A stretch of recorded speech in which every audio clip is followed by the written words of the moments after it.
Chapter 3. That night, Caroline slept very soundly initially. However, at around midnight, she heard a woman singing in an unfamiliar language.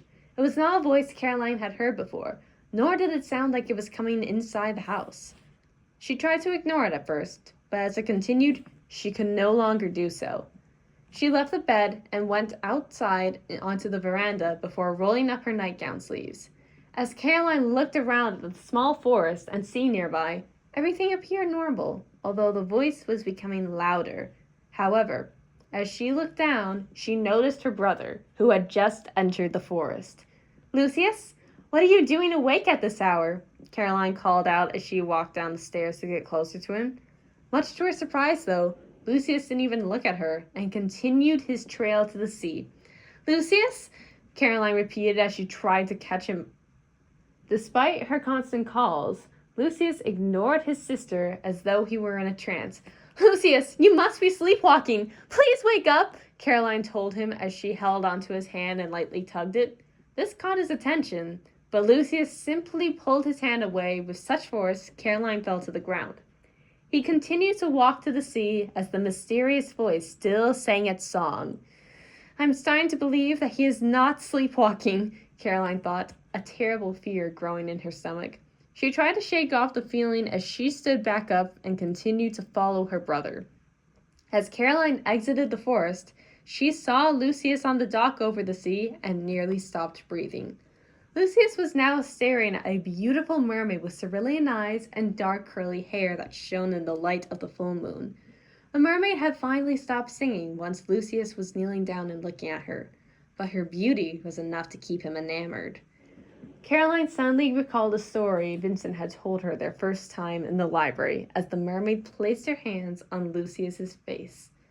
Everything must have been true then, she realized as Lucius and the mermaid were leaning in for a kiss. Caroline began to scream, but discovered that it was as good as useless because during the kiss, the mermaid pulled Lucius down in the water with her. Caroline ran to the spot where Lucius was previously kneeling, hoping for the slightest chance to save him, even though it seemed nearly impossible. Much to Caroline's shock and horror, the mermaid emerged from the water once again, with a look on her face that nearly sucked all of her beauty away. She bit Caroline's left forearm with her surprisingly sharp teeth and began to pull her toward the dark water. "You are not taking me with you!" Caroline screamed as she punched the mermaid with her right hand. With her arm free, Caroline ran away from the dock while the mermaid let out an unearthly shriek. Once she was in the forest where the mermaid would not be able to follow her, Caroline sank down next to a tree. She was beginning to feel lightheaded and short of breath as she examined her arm, which was now lightly bleeding. Her anxiety only worsened as crows started to call loudly in the tree branches, and all she wanted to do was return to Vincent's house to get help. She stood up, but could not go far as her nightgown had become tangled in the thorns of a bush nearby. "No, not now!" Caroline internally screamed. She grabbed the hem of her nightgown to start tugging. And that was the last thing she remembered before a tree branch fell on her and she passed out. When Caroline awoke, she was back in her bed, and Jessica was at her side with a breakfast tray. The clock on the nightstand read 8 o'clock. Additionally, her nightgown sleeves were rolled down to her wrist again, and the door to the veranda was closed as it had been before. "Good morning, Miss Anderson. How are you feeling right now?" Jessica asked politely. "Oh, Jessica, last night was horrible. Lucius was kidnapped by a mermaid," Caroline blurted out, tears coming to her blue eyes. "Pardon me? Last night at around midnight, I heard someone singing, and I was curious about where it was coming from. Turns out it belonged to a mermaid who drew Lucius out to the sea, and she captured him there." "Is that why you were sleeping in the forest when I went for my early morning walk?" "What?" "I woke up early and went for a walk in the forest, and that is how I found you sleeping next to a tree. It looked as though you were sleepwalking earlier and went all the way down to the forest during this nightmare." "It was not a nightmare, though. Please believe me, because I saw all of this with my own eyes. The mermaid used her voice to draw Lucius to the sea and then kissed him before pulling him down with her. I ran back into the forest after she tried to capture me, and the last thing I remember is a tree branch falling on me before I passed out," Caroline cried.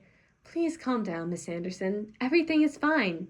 That nightmare sounds an awful lot like one of Vincent's favorite stories. I assume he told you this tale at some point, and it simply made its way into your dreams last night. Do not worry about Lucius. He and Vincent went into town and will not return until very late tonight. Since you seem unwell, I will let you stay in bed for as long as you want, and if there is anything you need, simply ring the bell. Jessica left the room as Caroline sat in her bed, questioning the events of the previous night. Last night's events were rather unrealistic, and Jessica seems to insist that everything was a dream, she thought, trying to convince herself that everything was a dream. Then she recalled a specific moment that would confirm what had truly happened. The mermaid bit me so hard that my arm was bleeding.